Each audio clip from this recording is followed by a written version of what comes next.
If you play Nioh, you will know that the single greatest thing about that game is easily its combat. Even amongst other Souls-likes, and I'm not just talking about the AA pretty good Souls-likes, I'm talking about the top of the league, best of the best Souls-likes. Nioh still stands at the top as the prime example of just how good Souls-like combat can be. And there's a lot of reasons that Nioh's combat is so good. The build variety, the weapon variety, the weapon depth, the high complexity. All of these things come together to create a generationally good combat system. But those things aren't what makes Nioh's combat system special. I mean, Nioh isn't the only game with those mechanics. You want build and weapon variety? Play any FromSoft Souls-like. You want a game with high complexity? Pick up Devil May Cry. You want both build variety and complex gameplay? Monster Hunter has that in spades. All of these games have amazing combat, but they don't have Nioh's combat. Because what makes Nioh's combat great isn't how many weapons there are or how much build variety there is. What truly makes Nioh's combat system stand out amongst the sea of Souls-likes that come out every year is what they did to a mechanic that gets overlooked in basically every other game. The stamina system. Stamina as a mechanic has been around for a while, and it's probably not going to go anytime soon. And it's clear to see why. Some of the most popular games in the last 10 years have all had stamina in some capacity. Elden Ring, Breath of the Wild, Monster Hunter, Peak. All of these games have had some sort of stamina bar, and when something gets popular, it gets copied. So now, most Souls-likes have a stamina bar. Why? Because Dark Souls has it. And Dark Souls is good. Perfectly reasonable logic.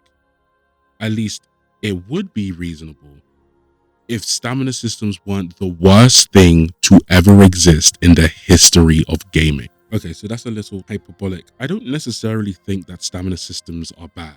I understand their appeal. I get why they're interesting, and I actually do like what they bring to combat. I like that it's a resource that you have to manage. I like that it discourages you from running in like a dumbass and getting your shit rocked. I like that it promotes a more careful approach to combat because you can't attack once you run out of stamina, and you can't dodge when you run out of stamina. And on paper, I think it works.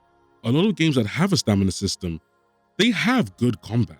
Their combat is still fun and it's engaging, but to me, it feels like stamina can sometimes get in the way of the flow of combat. And if you're thinking that this sounds like a skill issue, you're absolutely right.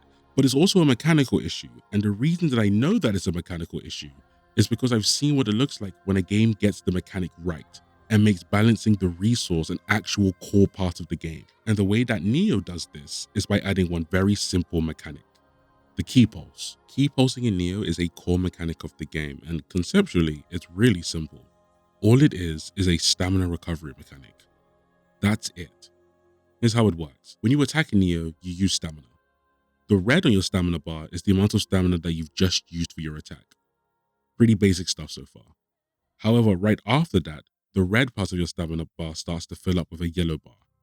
This is your key pulse meter. If you don't key pulse, the yellow fills up, waits for like 0.2 of a second, and then disappears, and your stamina starts to fill up normally. But if you do key pulse using R1, RB, or whatever the hell it is on keyboard, then your stamina jumps up to the top of the yellow bar and you regain the stamina that you just lost from your most recent attack. Where the system really shines is in the upgraded version of this mechanic called the key flux. Same basic idea. You attack, lose stamina, and wait for the yellow bar to fill up. The difference is that instead of just pressing the key pulse button, you swap weapon stance instead by pressing RB plus one of the 3 weapon stance buttons. What this does is that instead of just making you regain the stamina you've just lost, if you key flux, you actually get an extra little boost of stamina and you end up regaining more stamina than you used. But wait, there's more! There's an even more upgraded version of the key flux called Key Flux 2. They kind of got lazy with the naming, I can't lie. Instead of just switching weapon stance one time, you switch it 2 times, which gives you 2 extra boosts of stamina. This might sound confusing and convoluted to pull off, especially in the heat of battle, and when you're starting out in a Nioh game, it kinda is. That's why the game cleverly gives you each of these mechanics one at a time. You start with the key pulse and it's a core part of your moveset. You're given the chance to learn how to key pulse before you unlock the key flux. Key fluxing is an upgrade that you can buy once you have enough experience points, meaning that you have to play the game and experience key pulsing before you can even learn the key flux. Then, you can learn how key fluxing works before buying key flux 2, and from there, you're using all three throughout the rest of the game. Learning to properly key pulse and flux makes such a major difference to the way you play. I recorded myself doing 2 sets of combos. The first was a combo without key fluxing, and the second was a combo with key fluxing. And I think you can see the differences between the two. Key fluxing allows you to string moves together almost infinitely if you can do it right. It means that combat never has to stop because you're waiting for your stamina to recover. And I'm not even that good at the game. Look at combat from people who actually know what they're doing. It's crazy. They almost look like they're playing a character action game like Devil May Cry or Bayonetta or Ninja Gaiden. And when you look at the developers of Nioh, it makes so much sense why. Team Ninja, developers of Nioh, Dead or Alive, Rise of the Ronin, and most famously, Final Fantasy. You know, the one about chaos, chaos, chaos, chaos. Oh, and they also made Ninja Gaiden. Ninja Gaiden is a character action game developed by Team Ninja in 2004. The only thing that you really need to know about Ninja Gaiden as it pertains to Nioh is that it's fast. Like, really fast.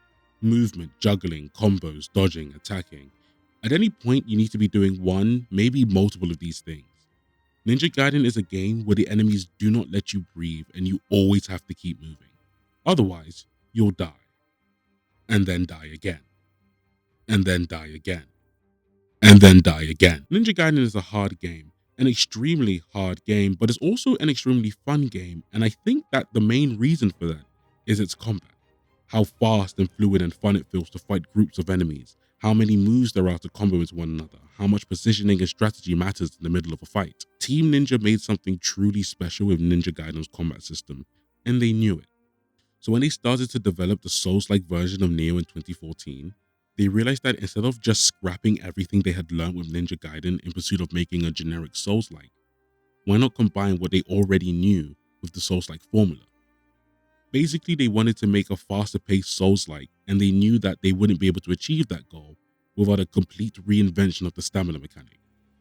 And that's what we got. The stamina recovery part of the key pulse makes a huge difference in making Nioh's combat feel more mechanically dense and fun. But another part of why the key pulse is such a good mechanic is because of how well it integrates with the other systems in the game. Nioh has multiple stances, a low stance, a medium stance, and an upper stance.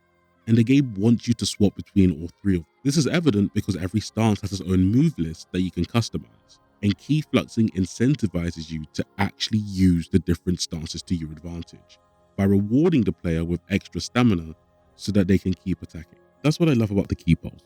It's so obvious that it was designed to be a core part of the player's moveset, and it's such a simple change to a pre-existing mechanic, and yet it has an effect on so many other parts of combat. It's honestly crazy that no other game has implemented something similar. Or maybe they have. I actually don't know. If there has been, I'd play the fuck out of that game. But for now, I've been E.N.L.O, and this has been me yapping about a thing for, I want to say, 7 minutes? I actually have no clue how long it's been, but thanks for watching. Peace.